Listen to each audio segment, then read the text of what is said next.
السلام علیکم ناظرین، پروگرام چائے کی پیالی میں خوش آمدید۔ میں ہوں آپ کی میزبان حورین تبسم اور میرے ساتھ موجود ہیں ڈاکٹر طارق ہاشمی صاحب۔ السلام علیکم سر، پچھلے دنوں ہمیں بہت ہی ایک افسوسناک واقعہ دیکھنے کو ملا، واقعہ اچرا لاہور میں۔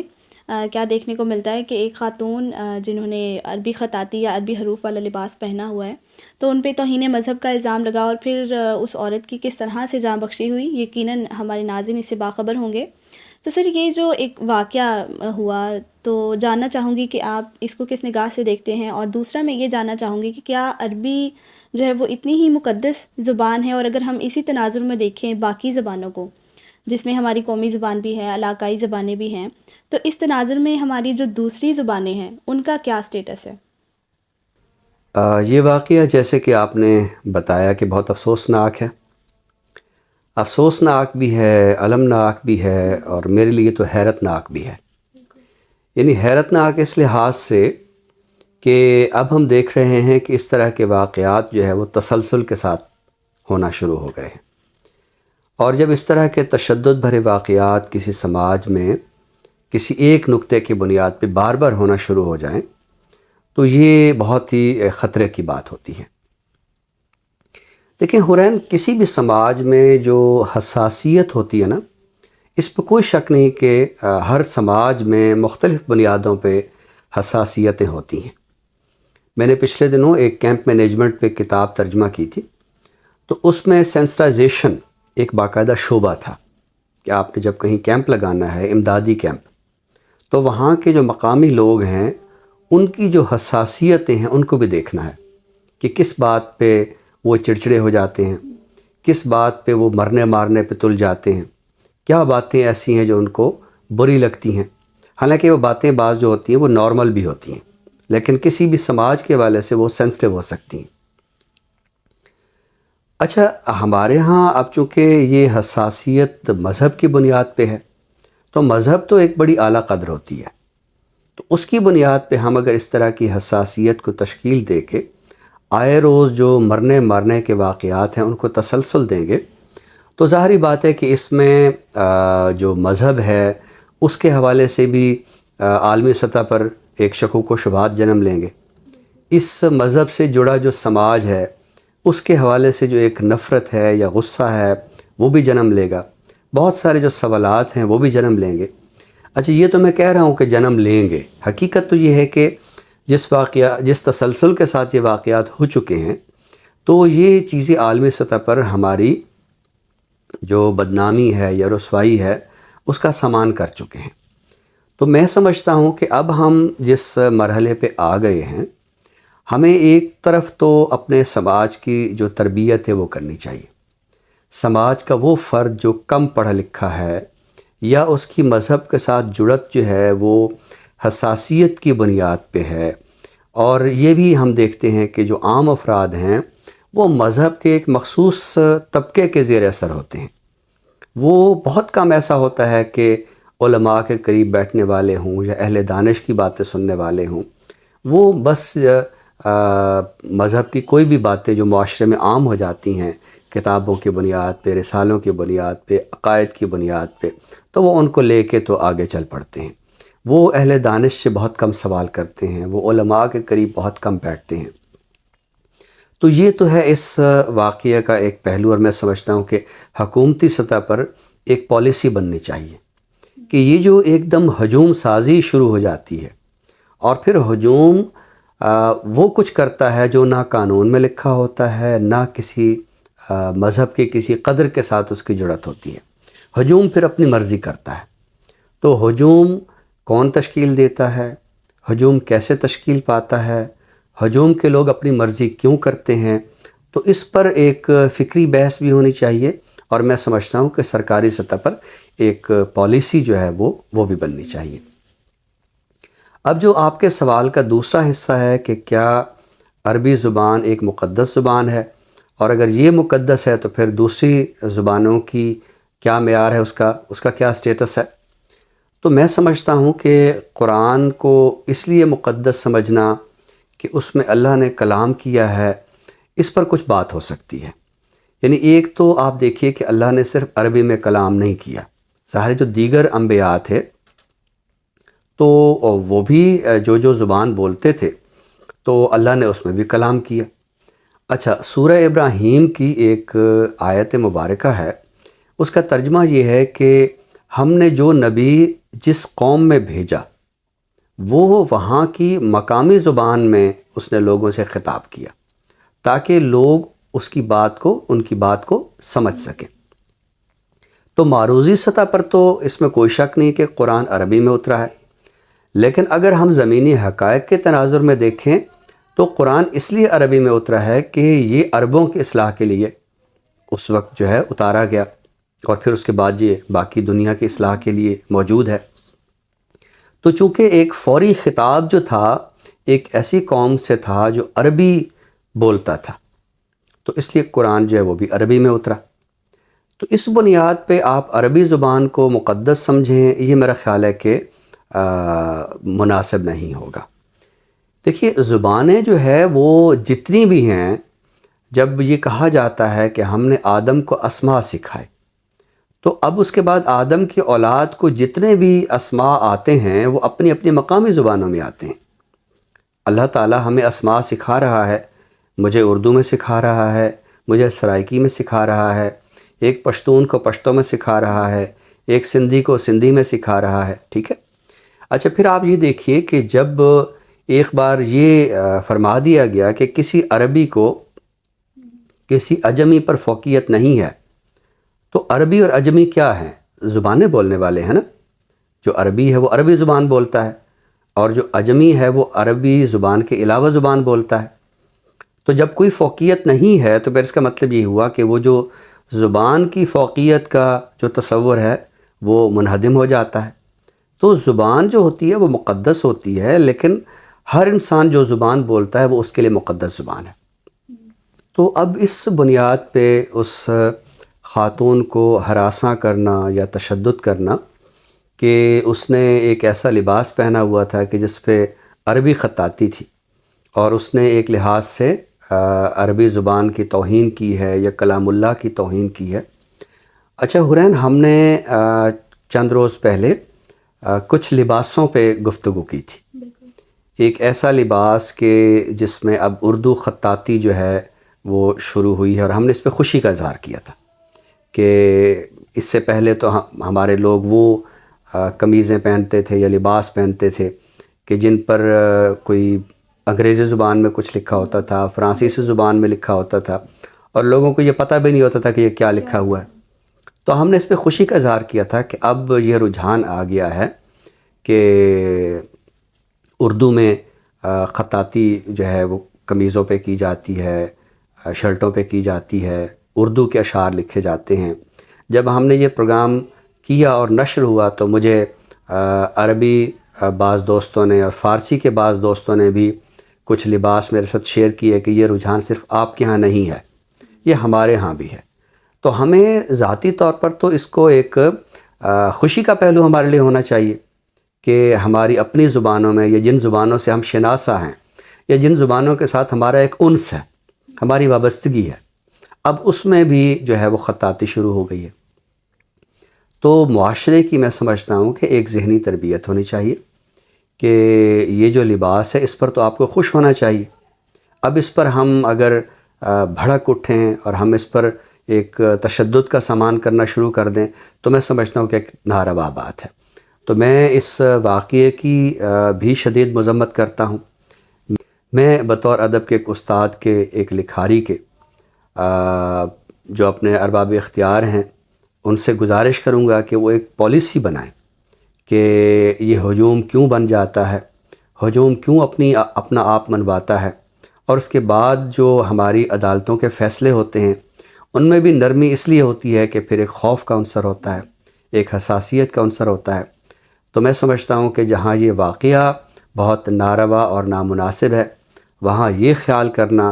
کہ عربی ایک مقدس زبان ہے اور دیگر زبانیں جو ہے وہ مقدس نہیں ہیں، تو یہ غلط فہمی بھی دور ہونی چاہیے۔ اللہ تعالیٰ نے ہر اس زبان میں کلام کیا ہے جس زبان کو انسان سمجھتے ہیں، اور میں یہ بھی سمجھتا ہوں کہ مجھے اگر اردو زبان کا شعور دیا ہے تو یہ شعور بھی مجھے خدا نے عطا کیا ہے، اور میں اردو کے حروف پڑھ سکتا ہوں، میں اردو کے حروف لکھ سکتا ہوں، میں سرائکی بول سکتا ہوں، میں پنجابی بول سکتا ہوں، کوئی پشتو بولتا ہے، کوئی سندھی بولتا ہے، تو جو کچھ بھی زبان کو سیکھنے کی استعداد ہے یہ خدا کی جانب سے ہے، اور ہمیں ہر زبان کے حوالے سے جو ایک تقدس کا محدود تصور ہے اس کو ختم کر کے ہر زبان کو یہ سمجھنا چاہیے کہ یہ خدا کی عطا ہے۔ بالکل درست فرمایا سر آپ نے کہ ہمارا جو ایک ہر زبان کے حوالے سے ایک جو تقدس کا ایک محدود جو ہے وہ دائرہ کار ہے اس کو ختم کرنا چاہیے، اور آپ نے بڑے ہی اہم نکات پہ بات کی، خاص طور پہ جو ایک پالیسی والا آپ نے نقطہ اٹھایا، تو یہ واقعی ہجوم جو ہے وہ معمولی سی بات پہ بھی اب تو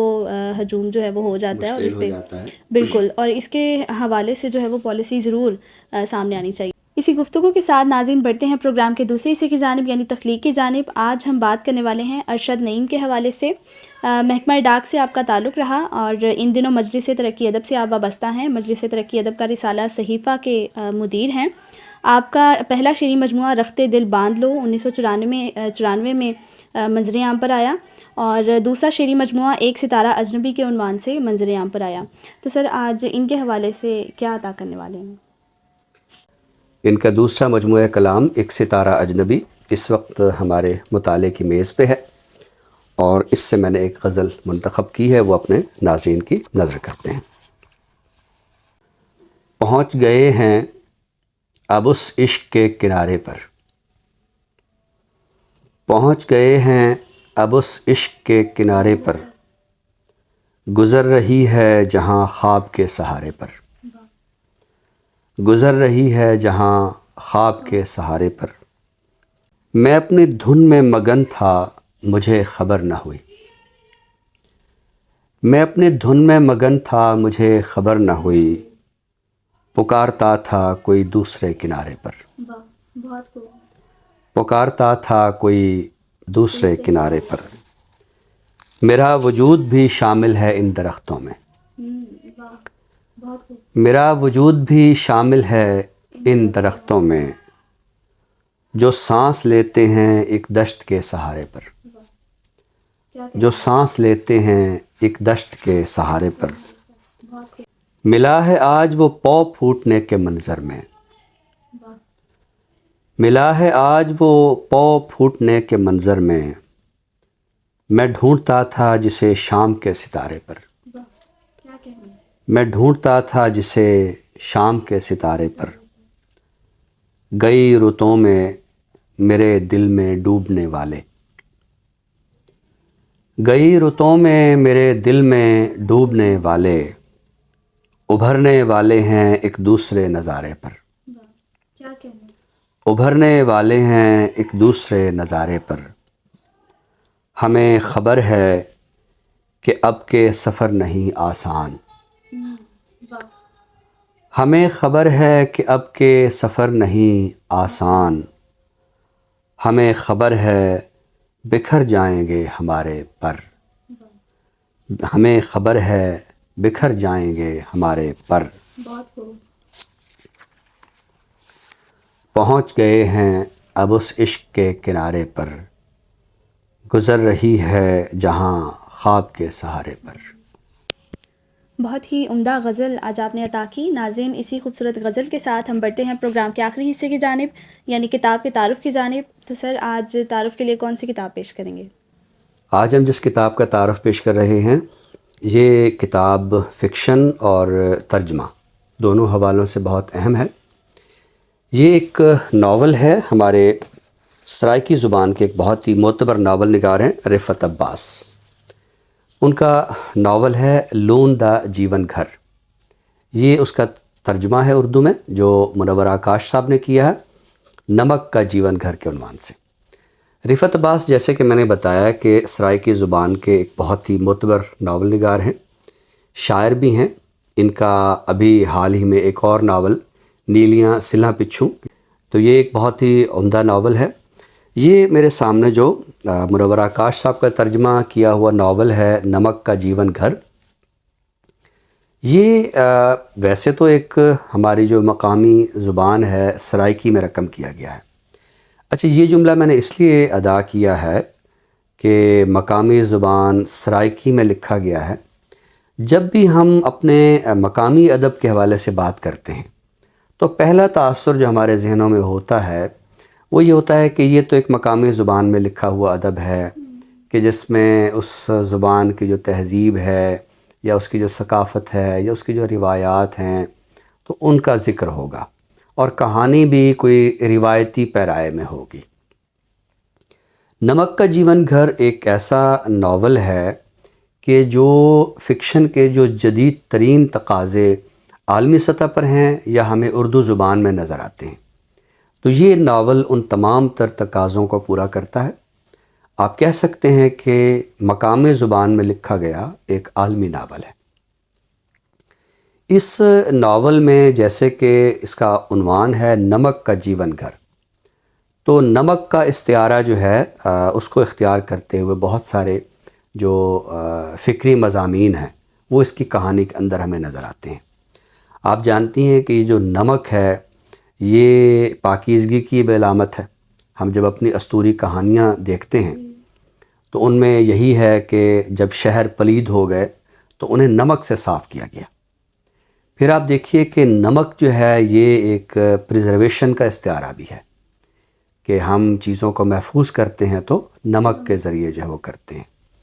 تو نمک بہت سارے اس کے اندر استعارے ہیں۔ پھر نمک جو ہے آپ دیکھیے کہ یہ ہمارے جو غذا ہے اس کا بھی ایک حصہ ہے۔ اچھا، ایک دلچسپ بات آپ کو بتاؤں کہ لفظ جو سالٹ ہے، اور ہم ایک لفظ بولتے ہیں سیلری،